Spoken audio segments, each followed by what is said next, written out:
ఎన్నట్లేదు ఇట్లా జరా మందు టాబ్లెట్ వేసుకున్నా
కొంచెం జరగండి.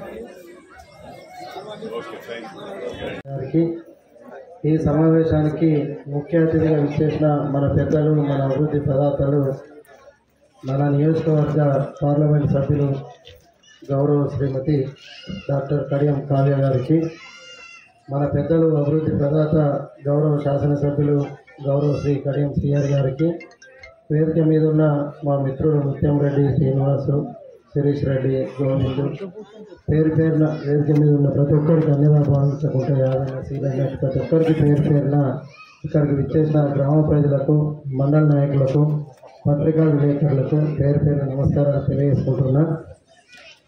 ప్రతిరోజు సార్ ఉదయం నుండి బాగా ప్రోగ్రాం చేసి సమయం కూడా ఉండలేదు. మీరు స్వచ్ఛందంగా ఈ గ్రంథాలయం నిర్మించుకున్నందుకు, ఈ నిర్మాణానికి కృషి చేసిన, సహాయం చేసిన ప్రతి ఒక్కరికి పేరు పేరున కూడా నేను కృతజ్ఞతలు తెలియజేస్తున్నా. ఎందుకంటే మనకు ఎన్ని కోట్ల ఆస్తులు ఉన్నా కూడా ఒక చదువు వల్లనే మనకు ఆ గుర్తింపు వస్తుంది. ఆ చదువు వల్ల గుర్తింపు వచ్చింది ఎవరైనా అనేది ఇక్కడ ఎవరైనా ఉన్నారా అంటే ఉదాహరణ కూడా మన కడియం శ్రీహరి గారు విద్యావంతుడు అయినప్పటికీ వారికి ఆ గుర్తింపు వచ్చింది. ఆ గుర్తింపు వల్లనే ఈరోజు ప్రజాసేవకుడైండు. ప్రజాసేవకులలో కూడా ఒక ఆదర్శవంతమైన నీతి నిజాయితీ గల అభివృద్ధి ప్రదాతగా ఉమ్మడి ఆంధ్రప్రదేశ్లోనే ఒక మోడల్గా నిలిచిందనడానికి ఎలాంటి అనుమానం లేదు. మరి అట్లాంటి మూల కారణమైన విద్యకు మనం ఇక్కడ ఫౌండేషన్ చేసుకుంటున్నాం. ప్రభుత్వం నుండి ఎలాంటి సహాయం లేకుండా, ప్రభుత్వం ఎవరేమి ఇవ్వకుండా మీ గ్రామస్తులు చందా వేసుకొని బ్రహ్మాండంగా మరి ఒక భవన నిర్మాణం చేసుకున్నారు. కడియం శ్రీహరి గారి సహకారంతో, మన పెద్దలు డాక్టర్ కడియం కావ్య గారి సహకారంతో, నేను వారి ఆశీస్సులతో గ్రంథాలయ చైర్మన్గా ఈ జిల్లాకు ఉన్నాను. మా జిల్లా గ్రంథాలయం నుండి మా మిత్రులు, నా చిన్ననాటి మిత్రులే, మాతోటి కబడ్డీ ప్లేయర్స్ ముత్యవన్న అన్నంతా, నేను ఇక్కడికి కావాల్సింది పెద్దల సహకారంతో మా గ్రంథాలయానికి సంబంధించి ఏమేమి కావాలనో ఇక్కడ న్యూస్ పేపర్లు కానీ, కొన్ని పుస్తకాలు కానీ, ప్రతి నెల న్యూస్ పేపర్లకు ఇచ్చే బిల్లు కానీ, వీళ్ళ గ్రామ పంచాయతీ నుండి ఒక అడాప్ట్ పేపర్ రాయించుకొని ప్రతి నెల ఇక్కడికి మా గ్రంథాలయం నుండి ఏదేది ఉంటుందో అది పెద్దల సహకారంతో ఇక్కడికి అందే విధంగా మీకు అన్ని రకాల సహకరిస్తాను ఈ సందర్భంగా తెలియజేసుకుంటూ నాకు ఈ అవకాశం ఇచ్చిన మీ అందరికీ కృతజ్ఞతలు తెలియజేసుకుంటున్నాను. సభ్యురాలు కడియం కావ్య గారికి మరియు మన స్టేషన్ గన్పూర్ అభివృద్ధి ప్రదాత శాసనసభ్యులు కడియం శ్రీహరి గారికి, గ్రంథాలయ చైర్మన్ రాంబాబు గారికి మరియు వేదికను అలంకరించినటువంటి ఇతర పెద్దలకు, ఇక్కడికి విచ్చేసినటువంటి గ్రామ పెద్దలకు, మీడియా మిత్రులకు, ప్రతి ఒక్కరిక్కడి విచ్చేసినటువంటి ప్రతి ఒక్కరికి పేరు పేరున నా యొక్క హృదయపూర్వక నమస్కారాలు తెలియజేసుకుంటున్నాను. దేశ అభ్యుదయానికి, నవ సమాజ వికాసానికి మూల స్తంభాలైనటువంటి గ్రంథాలయాలు ప్రతి ఒక్కరికి జీవితానికి రూపురేఖల్ని తీసుకువస్తుంది. ప్రతి ఒక్కరిని కూడా సాధారణ మనిషి కూడా విజ్ఞానవంతునిగా తయారు చేస్తాయి గ్రంథాలయాలు. ఈరోజు ఈ గ్రామంలో ఏర్పాటు చేసుకునే గ్రంథాలయాలు ప్రతి గ్రామ ప్రజలు ప్రతి ఒక్కరికి కూడా అభినందనలు తెలుపుకుంటున్నాను. నేర్చుకోవడానికి ఇష్టపడే ప్రతి ఒక్కరు కూడా ఒకే దగ్గరికి చేర్చి ఒక డిజిటల్ ప్లాట్ఫామ్ ఈ గ్రంథాలయం. ప్రతి ఒక్కరు కూడా గ్రంథాలయాన్ని ఉపయోగించుకోవాలి. ప్రతి ఒక్కరు మనం కాసేపు వచ్చే న్యూస్ పేపర్ కావచ్చు, పుస్తకం కావచ్చు చదవడం అలాంటివి కొంచెం మనం మన అలవాటును పెంపొందించుకోవాలని కోరుకుంటున్నాను. అందరికీ, అన్నదమ్ములకు, అక్క చెల్లెళ్లకు అందరికీ పేరు పేరున నా హృదయపూర్వకమైన నమస్కారాలు తెలియజేసుకుంటున్నా. కొత్తపల్లి గ్రామం దాదాపు 30 సంవత్సరాలుగా రాజకీయంగా నాకు అండగా ఉంటున్నది. అన్ని ఎన్నికలలో కూడా మీ సహకారం, మీ మద్దతు లభిస్తున్నది. మీ ఆశీర్వాదంతో ఈ 30 సంవత్సరాలుగా దాదాపు 4 సార్లు ఎమ్మెల్యేగా, ఒకసారి ఎంపీగా, 2 సార్లు ఎమ్మెల్సీగా, దాదాపు 14 సంవత్సరాలు మంత్రిగా పనిచేశారంటే అది మీ అందరి ఆశీర్వాదం అని చెప్పి ఈ సందర్భంగా సవినీయంగా తెలియజేసుకుంటున్నా. ఈనాటి ఈ కార్యక్రమానికి అధ్యక్షత వహిస్తున్న మన గ్రామ మాజీ సర్పంచ్ సోదరులు ఉపలయ్య గారు, చెవుల యాదగిరి గారు, అదేవిధంగా మాజీ సర్పంచులు ముత్యంరెడ్డి గారు, ఆనందం గారు, నరేందర్ గారు, మాజీ ఎంపీ టీసీలు వెంకట స్వామి గారు, ఇంకో ఆయన ఎవరు ఉండగా గట్టే వచ్చిండా, పార్వతి, మాజీ ఎంపీటీసీ పార్వతి గారు, గ్రామ శాఖ అధ్యక్షులు రాజయ్య గారు, ఇందిరమ్మ కమిటీ సభ్యులందరికీ, నాతో పాటు ఈరోజు మన గ్రామానికి విచ్చేసిన మొన్నటి పార్లమెంట్ ఎన్నికలలో కాంగ్రెస్ పార్టీ అభ్యర్థిగా పోటీ చేసిన కడియం కావ్య గారిని మీకు పరిచయం చేద్దామని చెప్పి ప్రత్యేకంగా ఈరోజు కొత్తపల్లి గ్రామానికి తీసుకొచ్చాను. కడియం కావ్య రమ్మ, మన గ్రామస్తులందరికీ నమస్కారం పెట్టు. డాక్టర్ కడియం కావ్య గారు మన జిల్లా గ్రంథాలయ సంస్థ అధ్యక్షులు సోదరులు రాంబాబు గారు, సోదరి గణపురం వ్యవసాయ మార్కెట్ కమిటీ చైర్పర్సన్ లావణ్య గారు, వేదిక పైన పెద్దలకు, వివిధ గ్రామాల నుంచి వచ్చిన మిత్రులకు, మా మీడియా మిత్రులకు అందరికీ పేరు పేరున నా హృదయపూర్వకమైన నమస్కారాలు తెలియజేసుకుంటున్నాను.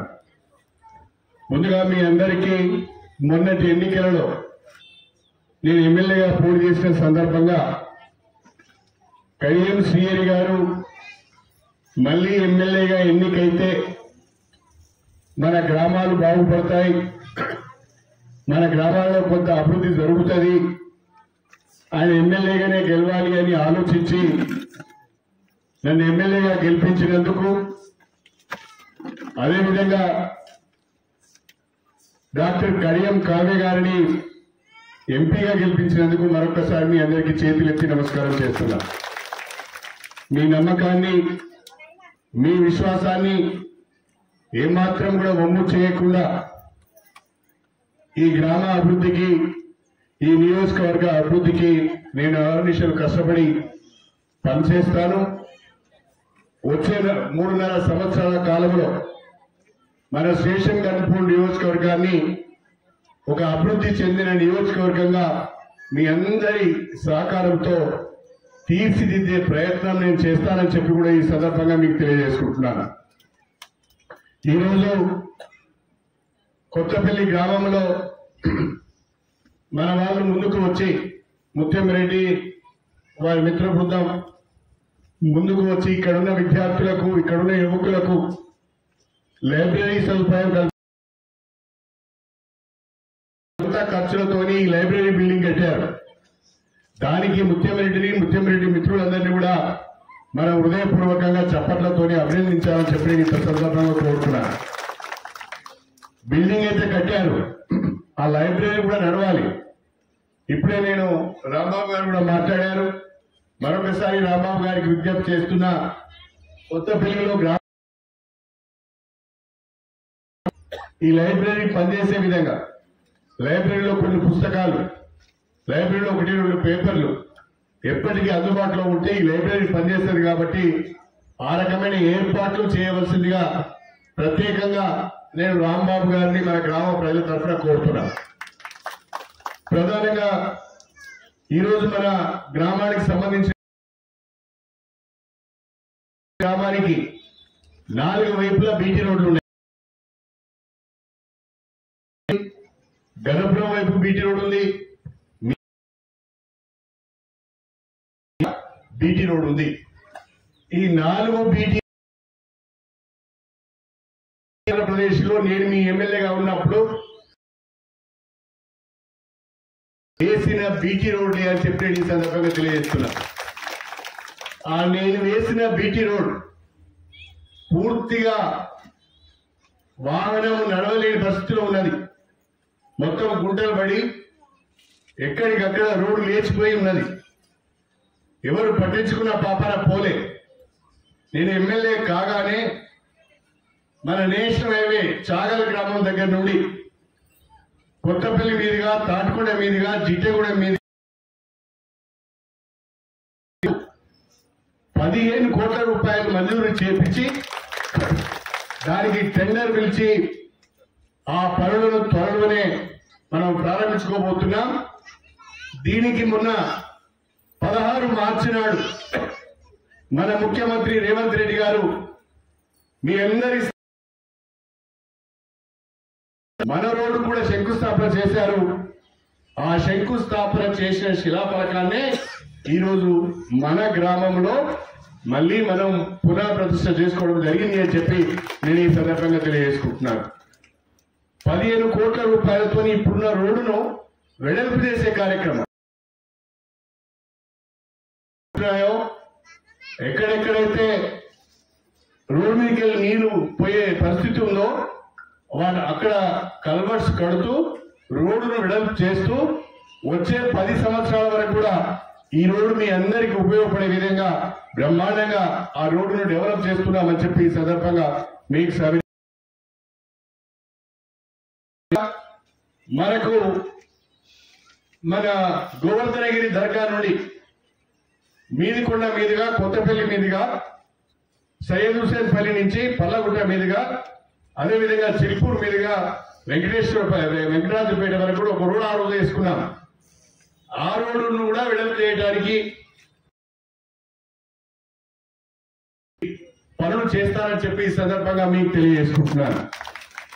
ఆనాడు మన గ్రామంలో, మనది చిన్న గ్రామం కానీ నాకు బాగా గుర్తుంది, ముత్యంరెడ్డి గారు కానీ, నరేందర్ కానీ, ఆనందం కానీ, అంతకుముందు ఇంకో సర్పంచ్ వెంకటమల్లు గారు కానీ ఆనాడు దాదాపు ఒక 1000 మీటర్ల సీసీ రోడ్ను మనం కొత్తపల్లిలో వేసుకున్నాం.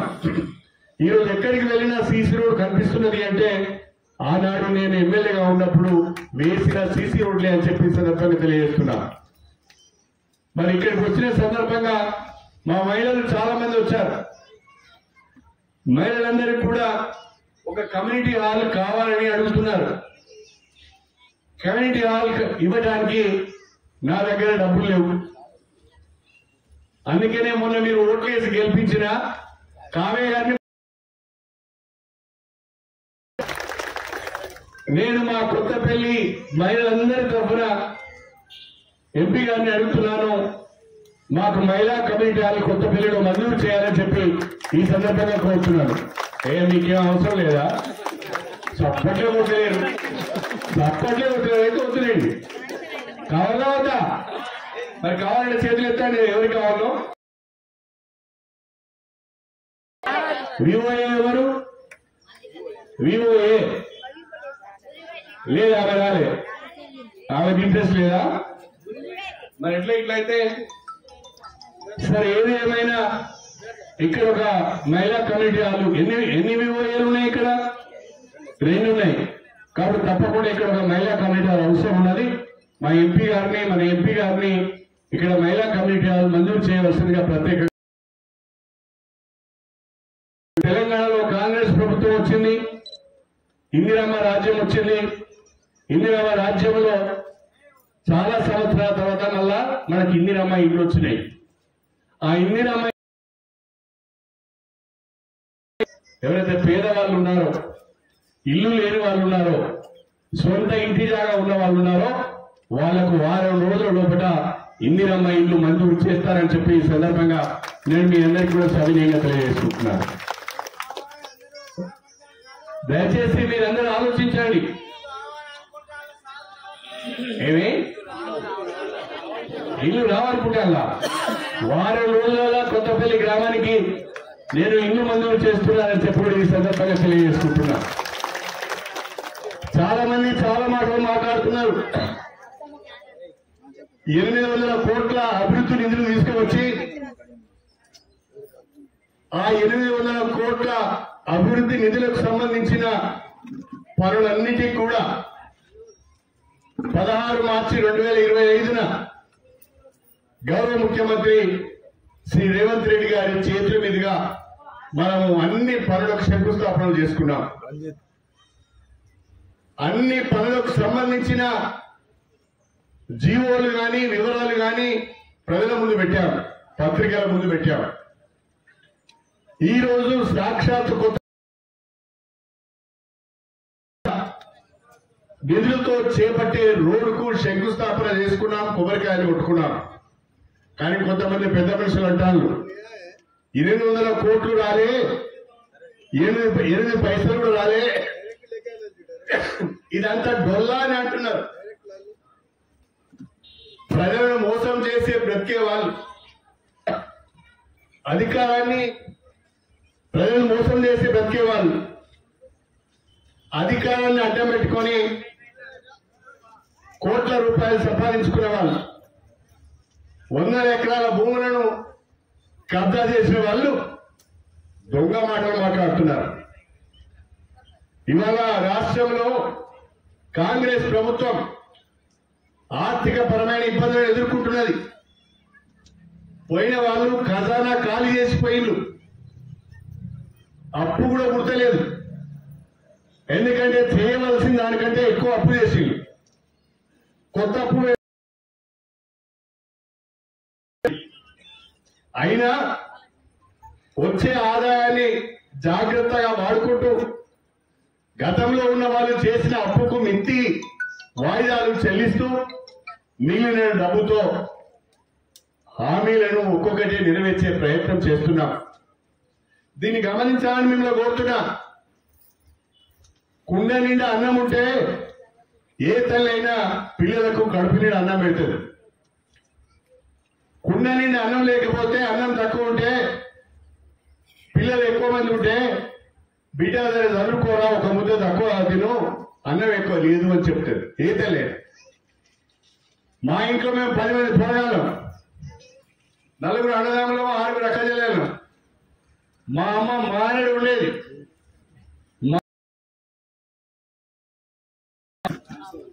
ఎవరికైనా తెలుసా? మానడు అంటే 4 సోళ్ళు, అంటే 8 సోళ్ళు. కుర్సానికి ఎన్ని సోళ్ళు? 16 సోళ్ళు. 4 సోళ్ళు ఉండేది మా అమ్మ. మానడు ఉండేది, కుండ నిండా ఉండేది. ఆయన చివరికి మాకు దొరకపోయేది. ఎందుకంటే 10 మంది అయింది, మాకు దొరకపోయేది. ఇప్పుడు మన రాష్ట్ర పరిస్థితి కూడా అదే రకంగా ఉన్నది. ఖర్చు ఎక్కువ ఉన్నది. హామీలు ఇచ్చినాం, ఒక్కొక్కటి నెరవేర్చుకుంటూ పోతున్నాం. ఇవాళ మన రాష్ట్రంలో దాదాపు 25 లక్షల మందికి 21,000 కోట్ల రూపాయల పంట రుణాలు మాఫీ చేసినాం. దేశంలో ఎక్కడ ఇది జరగలేదు. 25 లక్షల మంది రైతులకు 21,000 కోట్ల రూపాయల పంట రుణాలు. ఇంకా కొంతమందికి మాఫీ జరగలేదు, వాళ్ళు బాధపడుతున్నారు. మాది మా పంట రుణాలు మాఫీ కాలేదని. పంట రుణాలు మాఫీ కావడానికి ఆనాడు ప్రభుత్వం పార్టీ ఇచ్చిన మాట 2 లక్షల లోపు ఉన్న పంట రుణాలన్నీ మాఫీ చేస్తామని. ఆ 2 లక్షల రూపాయల లోపు ఉన్న పంట రుణాలన్నింటినీ కూడా మాఫీ చేయడం జరిగింది. మాఫీ అయిన వాళ్ళు మాట్లాడుకుంటే ఇంట్లో బాగానే ఉన్నారు. మాఫీ కాని వాళ్ళు మాత్రము రోడ్డు మీదకి వచ్చి ప్రభుత్వం పైన గొడవ చేస్తున్నారు. మనం పట్టించుకోవడం లేదు. దేశంలో ఎక్కడ లేని విధంగా రైతులు పండించిన సన్న వడ్లకు ఒక్కొక్క క్వింటల్కు అదనంగా 500 రూపాయల బోనస్ ఇవ్వడానికి ప్రభుత్వం నిర్ణయం తీసుకొని అమలు చేస్తున్నది. పోయిన వర్షాకాలంలో పడిన పంటకు కొనుగోలు కేంద్రాలకు తీసుకువచ్చి సన్నాలు అమ్మిండో వాళ్ళందరికీ కూడా బోనస్ వచ్చింది. ఇప్పుడు యాసంగిలో సన్నాలు పండించి ఎవరైతే ధాన్యం కొనుగోలు కేంద్రాలకు తీసుకొస్తున్నారో వాళ్ళకు కూడా క్వింటాల్కు 500 రూపాయల బోనస్ ప్రభుత్వం ఇస్తున్నది. ధాన్యం కొనుగోలు కేంద్రాలు ఎందుకు ఏర్పాటు చేస్తున్నాం? రైతులు పండించిన పంటకు మద్దతు ధర లభించాలని. ప్రభుత్వ పరంగా ధాన్యం కొనుగోలు కేంద్రాలు లేకుంటే వ్యాపారస్తులు రైతులను ఇబ్బంది పెడతారు, తక్కువ ధరగా కొంటారు, మద్దతు ధర లభించదు అని మనము ధాన్యం కొనుగోలు కేంద్రాలు పెట్టి ఇవాళ ఆ ధర రైతుకు లభించే విధంగా చూస్తున్నాం. ఒక పథకాన్ని మన ముఖ్యమంత్రి రేవంత్ రెడ్డి గారు ప్రవేశపెట్టారు. మొన్న ఉగాది రోజున 30 మార్చి రోజున నల్గొండ జిల్లా హుజూర్ నగర్ లో తెలంగాణ వ్యాప్తంగా ఉన్న పేదవాళ్ళందరికీ రేషన్ కార్డ్స్ ద్వారా సన్న బియ్యం ఉచితంగా పంపిణీ చేసే కార్యక్రమానికి శ్రీకారం చుట్టింది. 1 ఏప్రిల్ నుంచి అన్ని గ్రామాల్లో కూడా మనము రేషన్ కార్డు ఉన్న వాళ్ళందరికీ ఒక్కొక్కరికి 6 కిలోల చొప్పున సన్న బియ్యం ఇస్తున్నాం. రేవంత్ రెడ్డి గారు సన్న బియ్యమే తింటున్నాడు, లావణ్యారెడ్డి గారు సన్న బియ్యమే తింటున్నది, నేను నా బిడ్డ సన్న బియ్యమే తింటున్నాను. ఈ నెల నుంచి మీరందరూ కూడా అదే సన్న బియ్యం తింటున్నారని చెప్పి సందర్భంగా తెలియజేస్తున్నారు. అవునా కాదా? సన్న బియ్యం ఎంతమంది తీసుకున్నారు ఈ నెల? సన్న బియ్యం ఎంతమంది తీసుకున్నారు?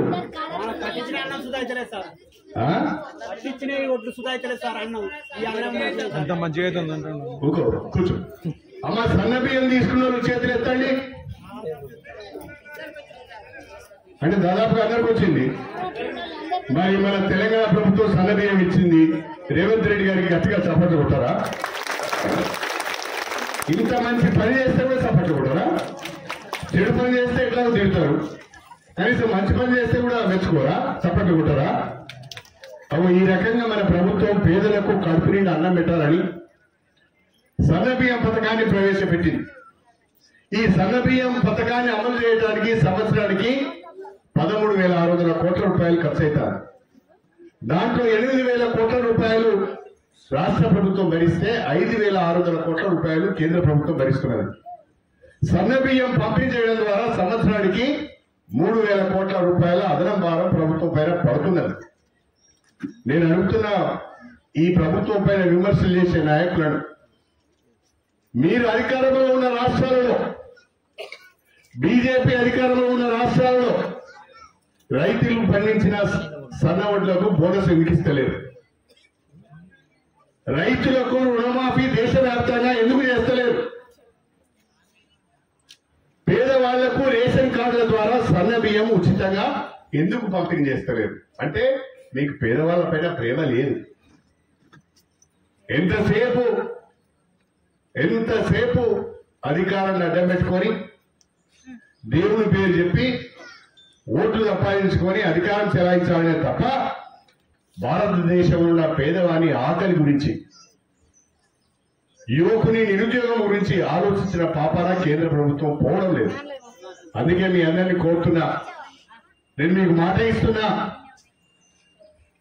నేను చివరిసారిగా మళ్ళీ ఎన్నికల్లో నిలబడ్డాను. ప్రస్తుతం ఎమ్మెల్యేగా ఉన్నాను.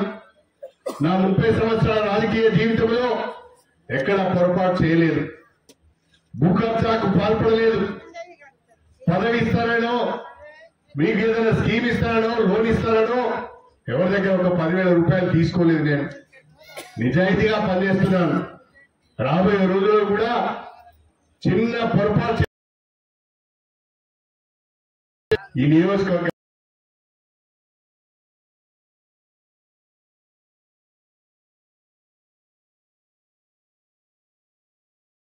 అవకాశం కల్పించినటువంటి మన స్థానిక ఎమ్మెల్యే కడియం శ్రీహరి గారికి, అట్లాగే ఈ సభకి అధ్యక్షత వహిస్తున్నటువంటి మాజీ సర్పంచ్ యాదగిరి గారికి, ఈ లైబ్రరీని ఈరోజు ఏర్పాటు చేయడానికి ముఖ్య కారకులైన ముత్యంరెడ్డి గారికి, వారి సహచర బృందానికి, మన గ్రంథాలయ చైర్మన్ రాంబాబు అన్న గారికి, market committee chairman Lavanya Reddy గారికి, శిరీష్ రెడ్డి గారికి, ఇక్కడ ఉన్నటువంటి ఇందిరమ్మ కమిటీ మెంబర్స్కి, మాజీ ఎంపీటీసీలకి, మాజీ సర్పంచ్లకి, ఇతర ముఖ్యులకి, కాంగ్రెస్ నాయకులకి, ఇక్కడ వివిధ గ్రామాల నుంచి లేదా కొత్తపల్లి నుంచే ఉన్నటువంటి ఈ గ్రామ ప్రజలందరికీ, తర్వాత ప్రెస్ మీడియా మిత్రులకి, పోలీస్ సిబ్బందికి అందరికీ కూడా పేరు పేరున నా నమస్కారాలు తెలియజేసుకుంటున్నాను. నాకు మా నాన్నగారికి రాజకీయంగా ఒక జీవితాన్ని ప్రసాదించడానికి ముఖ్య కారణమైన స్టేషన్ గన్పూర్ నియోజకవర్గంలోని కొత్తపల్లి గ్రామానికి రావడం చాలా సంతోషం. ఇక్కడ వివిధ అభివృద్ధి పనులకి ఎమ్మెల్యే గారి సహకారం ఎలా ఉందో ఇప్పుడే వివరంగా చెప్పినారు మన ఎమ్మెల్యే గారు. మీకున్న రోడ్డు ప్రారంభోత్సవం, రోడ్డు శంకుస్థాపన కానీ 15 కోట్లు అని చెప్పారు. అట్లాగే ఇప్పుడు ఇంతకుముందు అడిగినట్టు మహిళల కోసం కూడా ఒక భవనము నేను ఖచ్చితంగా ఇస్తాను నా ఎంపీ ఫండ్స్ నుంచి. ఎందుకంటే ఎప్పుడైనా కానీ స్టేషన్ గన్పూర్ ప్రజలు ఏది అడిగినా కూడా 100% ఇవ్వడానికి నేను మా నాన్నగారు ప్రయత్నిస్తాం. ఎందుకంటే నేను పార్లమెంట్ అత్యున్నత పెద్దల సభ అయినటువంటి పార్లమెంట్లో అడుగు పెట్టడానికి నాకు ఉన్న 7 ఎమ్మెల్యే సెగ్మెంట్స్లలో అత్యధికంగా మెజారిటీ ఇచ్చింది స్టేషన్ గన్పూర్ ప్రజలే. ఎప్పుడైనా సరే కడియం శ్రీహరి గారిని నమ్మినారు. అసలు నేను ఎట్లుంటానో కూడా చాలా మందికి తెలియదు, అయినా కూడా కడియం శ్రీహరి బిడ్డ వస్తుంది, కడియం శ్రీహరి లాగానే పని చేస్తుంది, కడియం శ్రీహరి మనకి 30 ఏళ్ల నుంచి ఎట్లా పనిచేసి పెట్టిండో వాళ్ళ బిడ్డ కూడా అట్లా పనిచేస్తారన్న నమ్మకంతో కూడా మీరందరూ నాకు ఓట్లేసి గెలిపించినారు. అదేవిధంగా నేను ఉన్నప్పుడు ఏదైతే అంతకుముందు అభివృద్ధి చేశానో మళ్ళీ అదే విధంగా అభివృద్ధి చేయాలి. ఇదే నా చివరిసారి ఎన్నికలు అని ప్రతిసారి అంటున్నాడు, కానీ మనం చెప్పలేము డెస్టినీ విధిరాత ఎట్లుంటుందో. అన్ని మన చేతుల్లో ఉండవు. నేను కూడా అనుకోకుండానే ఎంపీ అయినా కాబట్టి మాట వరుసగా అంటున్నాడు, కానీ అంటే మాట వరుస ఏం లేదమ్మా, నాకు వయసు కూడా మీద పడ్డది. కాదు, రాజకీయాల్లో మంచి నాయకుల అవసరం ఎంతైనా ఉంది. డాక్టర్లలో మంచి చేసి అంటే మంచి చెయ్యి ఉన్న డాక్టర్లు వాళ్ళు ఎంత వృద్ధులైనా సరే అవసరము పేషెంట్స్ కి అన్న భావనలో పేషెంట్స్ ఉంటారు. అట్లనే రాజకీయాలు భ్రష్టు పట్టిన రోజులలో మొన్న 15 ఏళ్ళు మీరు చూసిండ్రు, నిద్రావస్థలో ఉంది వ్యవస్థ. పడుకోవడం, లేవడం, తాగడం, తినడం, తిరగడం ఇది చేసిన ఒక వ్యక్తి ఇప్పుడు మా నాన్నగారు చేస్తున్నటువంటి అభివృద్ధిని నిద్ర లేచినప్పుడల్లా చూసి ఒక మాట అంటాడు, మళ్ళీ వండుకుంటాడు. ఎట్లయినా ఇక లేవకుండానే ఒట్టిల్లు కాబట్టి ఆయన ఎట్లయినా లేవాడు. కాబట్టి మనకున్న నాయకుడిని కాపాడుకోవాలి. మనము కూడా మన స్టేషన్ గన్పూర్ ఏదైతే అన్ని నియోజకవర్గాలు ముందుకెళ్ళినాయి, కానీ మన నియోజకవర్గం 20 ఏళ్ళు వెనక్కి వెళ్ళింది. అట్లాంటి 20 ఏళ్ళు వెనక్కి వెళ్ళింది ఇప్పుడు అంతే వేగంగా అభివృద్ధి చెందుతుంది. మొన్నటికి మొన్న మనం 800 కోట్ల పనులు, వివిధ పనులకి మంజూరు తీసుకురావడం జరిగింది. ముఖ్యమంత్రి చేతుల మీదుగా అనేక అభివృద్ధి కార్యక్రమాలకి శంకుస్థాపన చేయడం జరిగింది. అది కేవలం కడియం శ్రీహరి గారి ప్రయత్నం వల్లే అని మీరు అందరు గుర్తించాలి. కాబట్టి మీ ఓటు ఎక్కడ వృధా పోలేదు. మీరు ఏదైతే మా మీద పెట్టుకున్న నమ్మకం ఖచ్చితంగా అది ముందుకు నడుస్తుంది. ఈ 5 ఏళ్లలో మీరు చూసుకున్నట్టయితే నేను కూడా పార్లమెంట్ లో మీ గొంతుకగా మారి మనకు కావాల్సిన వరంగల్కి కావాల్సిన అనేక అభివృద్ధి పనుల గురించి మాట్లాడడం జరిగింది. ఒక ఎయిర్పోర్ట్ కానీ, ఒక కోచ్ ఫ్యాక్టరీ కానీ, ఒక ఔటర్ రింగ్ రోడ్, ఒక ఇన్నర్ రింగ్ రోడ్, ఒక మాస్టర్ ప్లాన్, ఇట్లా మనం చెప్పుకుంటా పోతే చాలా ఉన్నాయి. అట్లా దాదాపు కేవలం వరంగల్కి మాత్రమే మనము 6,000 కోట్లతోటి అభివృద్ధి పనులకి మంజూరు తెచ్చుకోవడం జరిగింది. ఇంకా రానున్న రోజులలో కూడా ఇట్లానే అభివృద్ధి చేసుకుంటూ వెళ్దాము. మనము స్టేషన్ గన్పూర్ అంటేనే రాష్ట్రంలో ఒక మార్పు రావాలి. మొన్నటి వరకు స్టేషన్ గన్పూర్ అంటే చెప్పుకోవడానికి కొంచెం ఇబ్బంది పడిన సంఘటనలు ఎన్నో జరిగినాయి స్టేషన్ గన్పూర్లో. కానీ మొన్నటికి మొన్న జరిగిన అతి పెద్ద బహిరంగ సభ ఎంత గొప్పగా జరిగిందో మీ అందరికీ తెలుసు. ముఖ్యమంత్రి గారు వచ్చినప్పుడు చాలా గొప్పగా విజయవంతం చేసిన మీ అందరికీ కూడా ఆ రోజు చెప్పలేకపోయినా ఈ రోజు ధన్యవాదాలు తెలియజేసుకుంటున్నాను. అట్లాగే రానున్న రోజులలో కూడా ఇంతే విధంగా మీకు నచ్చినటువంటి పథకాలు కాంగ్రెస్ తీసుకొస్తుంది. ఇందిరమ్మ రాజ్యం అన్న నేను అప్పుడు విన్నాను ఇందిరమ్మ ఇల్లు అని, మళ్ళీ ఇప్పుడు నిజంగా అవ్వతున్నాయి.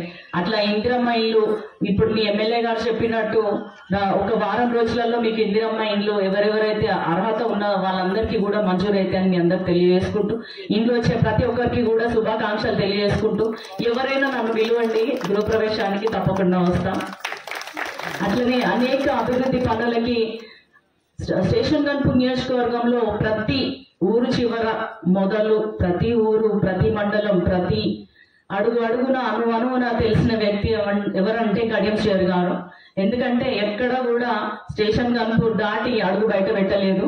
కాబట్టి స్టేషన్ గన్పూర్లో ఏ గ్రామానికి ఏ పనులు కావాలి, ఏ పనులు చేస్తే అభివృద్ధి పదంలో మనం ముందుకెళ్తామన్న ఫుల్ నాలెడ్జ్ తోటి ఉన్న వ్యక్తి కడియం శ్రీహరి గారు. కేవలం గన్పూర్ అనే కాదు, వరంగల్ జిల్లా అయినా రాష్ట్రం మొత్తంలో అయినా కూడా అందరూ ఇప్పటికీ కూడా నాన్నగారి సలహాలు తీసుకుంటున్నారు. ప్రతి రివ్యూ మీటింగ్ లో అయినా కూడా, పెద్ద సభలో అయినా కూడా. ఇప్పుడే ఒకటి అడిగిళ్ళు, మళ్ళీ వెంటనే ఇంకోటి అడుగుతున్నారు. ఇప్పుడు ఏమైతుందంటే ఎమ్మెల్యేలందరి చూపు నా మీద ఉన్నది. ఎక్కడైనా స్టేషన్ గన్పూర్కి ఎక్కువ నిధులు ఇస్తుందా, లేకుంటే మాతో పాటు సమానంగా ఇస్తుందా అని.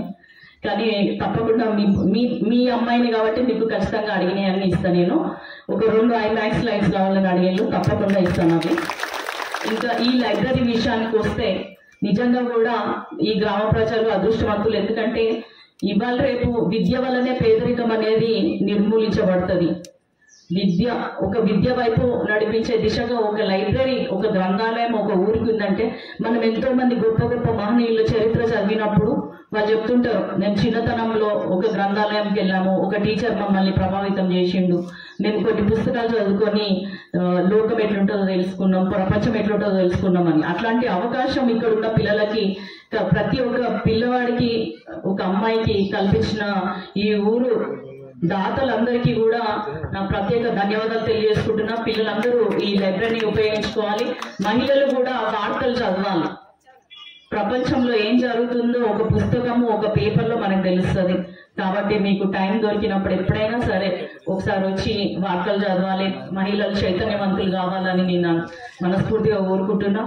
రానున్న రోజులలో కూడా మళ్ళీ ఈ గ్రామానికి వచ్చే అవకాశం మీరు నాకు కల్పించాలని కోరుకుంటూ ఈ లైబ్రరీ ప్రారంభోత్సవానికి అట్లాగే రోడ్డు ప్రారంభం లేదు ఇప్పుడు మీరు మాకు మహిళా కమ్యూనిటీ హాల్లో 2 ఐమాస్ లైట్స్ ఇస్తే ఆ ఫౌండేషన్ కు ఆ లైట్స్ ప్రారంభోత్సవానికి మిమ్మల్ని పిలుచుకుంటాం, అవునా కదా? అంతే. కాబట్టి అది తప్పకుండా జరుగుతుంది. ఆ 2 విషయాలలో నేను వెంటనే మీకు ఫండ్స్ ఇవ్వడానికి మా ఫండ్స్ ఇస్తాను. కాబట్టి మిమ్మల్ని కలుసుకోవడం చాలా సంతోషం. మరోసారి అందరికీ నాకు ఈ అవకాశం కల్పించినందుకు పేరు పేరున ధన్యవాదాలు తెలియజేసుకుంటూ సెలవు తీసుకుంటున్నాను. జై హింద్, జై కాంగ్రెస్.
తెలంగాణ తల్లి కళ్ళు తెచ్చింది తెలుగు